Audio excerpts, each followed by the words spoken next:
Okay, so this is a box I got in the mail from the buddies in Canada. Like, I looked at the shipping label. I got this February 24th, 2024.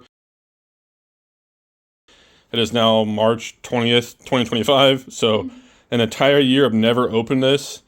And upon opening it, there's a bunch of GBA boxes, and all the stuff's been paid for, obviously, years ago.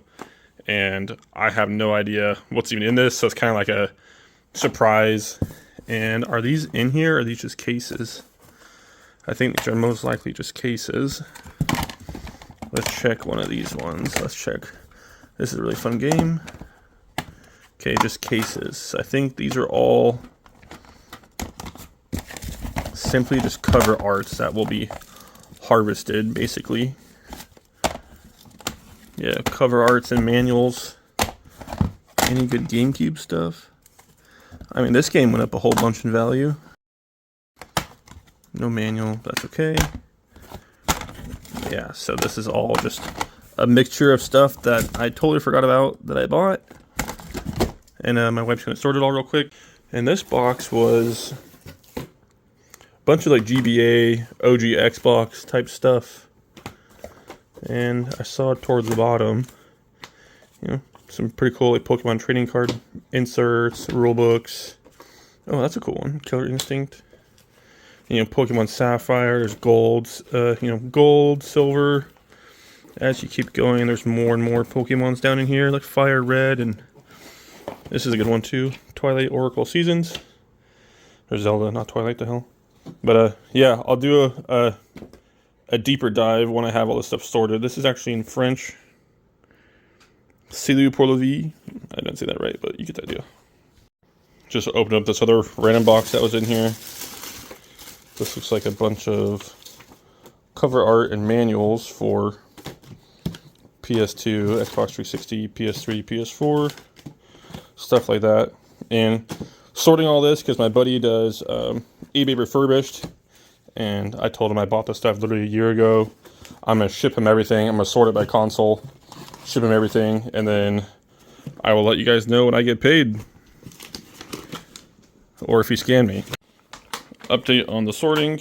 Let's see how dirty your fingertips are. And not too bad.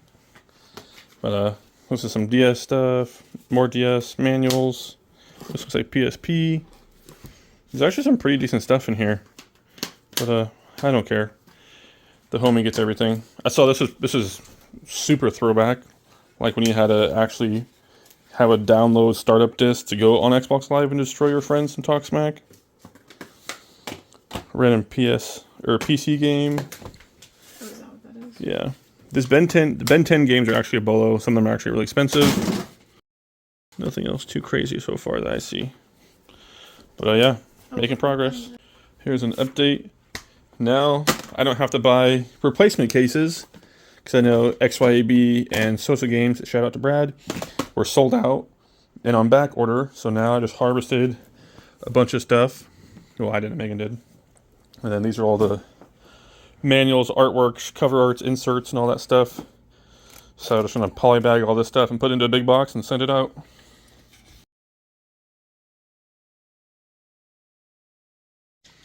Okay, it is a sad day, but my entire Super Nintendo collection is packaged up and sold. I'm going to go downstairs and give you guys some math. So as remember, this was all CIB Super Nintendo.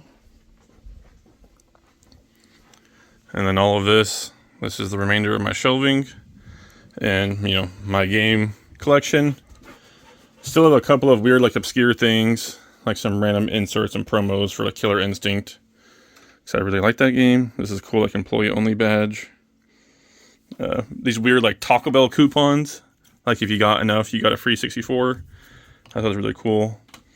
And someone's coming to buy that today for $225. But yeah, everything's sold and packaged up. I was paid $25,200, including shipping. My average shipping cost across the board to Connecticut, which is an entirely other coast, was $691 shipped. Average shipping box was like $89 and some change, including insurance. Insurance is basically half that value. Insurance was like $42 shipping per box. So if I wanted to have done that, it would have been like $330 less. But paying $300 to ensure $40,000 of goods actually arrives to the homie Dylan, that was pretty reasonable to me. Now what? I'm going to turn this money into more money, and in the upcoming videos, probably like a month away, crazy stuff going on. Oh yeah, and some quick math. Price trading collection was worth this. I'll put it up on the screen right here somehow. It was like $41,100 and some change. Dylan bought it for $25,200 shipped. Shipping was about $700, so I netted $24,500 after shipping, which is about 59.8% price trading value is what the actual net payout was. I'm happy for the homie. He got a great deal, and it's actually a lot of work to like piece that stuff out and sell it on and whatnot. So I will do another follow-up video after all the stuff sold through his channel, and we'll compare the data and just see, because I like following the data, and he'll probably make like 5 to maybe 10 grand. I did keep Earthbound because I didn't think 60% of like a $2,500 game was worth it, and I'm still kind of currently playing it. So yeah, if you have $40,000 worth of collection, expect like around 60% payout, which is pretty common across the board. I know that Chase had the right price. They offered 60 to 65% depending on condition, and I went with Dylan, the CT picker, because I talked to him in the very, very beginning, and I had a local connection that was supposed to come buy everything for like 70, 72%, and he ended up having a family emergency, and he couldn't process the payment anymore, and so I just called up Dylan, like, yo, dude, like, 60%, it's all yours, dude, like, good luck, and that was that. The last thing to do is package up all my old toys, which I'll show you that too real quick. Ignore the mess, it is what it is. But there is a bunch of like my old toys, and then this is right here in these boxes. This is the entire factory sealed Beast Wars Transformer line that I'm selling to a different homie, Jacob, aka Captain Swimbo. So he actually bought a toy store randomly. He asked me if he should buy it. I said YOLO, so he bought it, and now he's just absolutely crushing it. So just helping all the homies make money, and they're helping me make money. Instant wham bam, thank you ma'am kind of deal, and I'm okay with it. They're okay with it, so peachy clean. Update on the toys. All these are gone. I decided to keep the little Mean Jurassic Pack little dealios. Hi kitty. Yeah.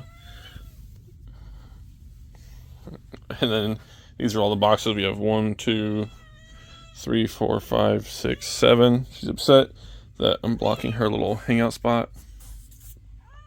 So now I just got to process all these ones and get these out to Jacob.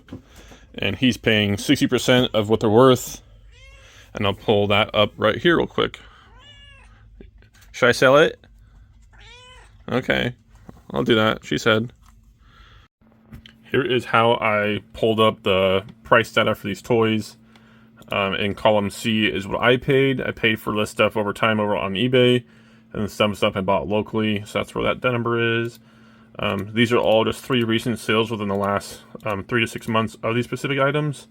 So then the row G is the average price of these items. So if we sort this by Z to A, we'll pull up the expensive stuff. The expensive stuff would be, we have a Necrosan Primal Rage toy, Jurassic Park Skycaps booster box, Jurassic Park Jeff Gordon shirt, and then this is a pretty cool one, the JP28 Chaos Effect T-Rex. This is the Killer Instinct Jago employee shirt, a full complete NES Rob, just the robot, like not the console box or anything like that. A bolo for the Rob, if you find the insert in the foam, is a couple $100. I'll put a screenshot of that as well.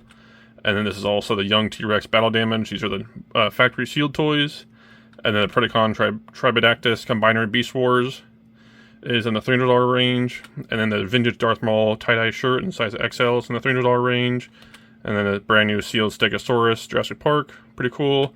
And you got Transmittal Optimal Optimus, and then Triceratops Battle Damage, and Depth Charge, Donkey Kong Country 2, Long Sleeve Shirt, Transmittal Rampage, Beast Wars again, Beast Wars Tiger Hawk, and then Beast Wars again, Magna Boss. This is what the Necrosan looks like. This is the most expensive toy I have in my collection. I priced it at average at $616, it can sell for very high. Shout out to Toy Federation. He's the guy that did the interview with Caleb at Phoenix for the Right Price. Phoenix for the Right Price, wow. Phoenix resale. But yeah, this Necrosand is super cool. It's very rare, very hard to find. And I collected this stuff all factory sealed. I'll show you some more. I'll show you like 5. Here is another pretty expensive item that I have in my collection. This is an AOP Jurassic Park Jeff Gordon collab. This thing is pretty sick, pretty hard to find. And it's sold for $360, so my average price was $3.99. Here is the Chaos Effect Jurassic Park. Dang. Look, I had this one. This is the Chaos Effect orange variant. It is a insane bolo. If you guys see this at your Goodwill, I'll put a picture of what I paid. I actually found this one and one more. I'll show you that too. I found that last one and this one at a Goodwill.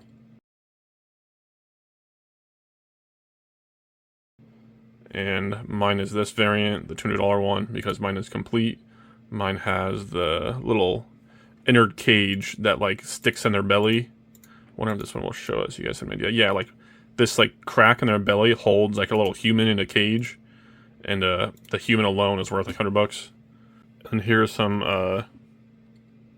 Rob robots. Here's the foam. Like just the foam alone is $300. So make sure you guys keep an eye out for that. This goes to the deluxe set, if I'm not mistaken. And then here is the normal, just complete robot. Here is the Combiners Beast Wars Predacon Tripodactys. This is like one of my childhood goals, is to own one of these guys. And this box is all beat up. My box is not like that. My box is way better. And here's the final one. Here is the Optimal Optimus in its box, which is a pretty substantially large toy, like probably the size of the whole entire computer screen. And I remember playing with this guy so much as a kid. I still have all my own Beast Wars. So, like, if I wanted to, like, I still could go play with my old toys from my childhood. Maybe I'll do a video on that sometime when I go to my parents' house and pull the box out. There's probably, like, 100 plus something Beast Wars because I would play with them to the extreme. Like, if I shot my other Beast War and I got hit, like, I would legit just toss it. And we had a treehouse in the backyard, and we had a little zip line across. It wasn't for humans. But I would like tie the Beast Wars onto that, and they slide across the zip tie, and they fall off in our big pool. And I'd have the water Beast Wars in the pool, and I'd jump in there, and it was crazy. Lots of fun. But yeah, it's a brief little tour of the toys I sold, and I'll do a couple more shirts real quick too. And then real quick, here is one of the shirts I sold. This is a Diddy Kong Country 2 shirt. Pretty cool. Sold for $170 plus shipping. And lastly, here is one of the t-shirts that I decided to sell as well. I had this in my closet for years and years and years, and I don't ever really wear it. So yeah. And that's the end of my Super Nintendo journey, I suppose, for now. Till next time.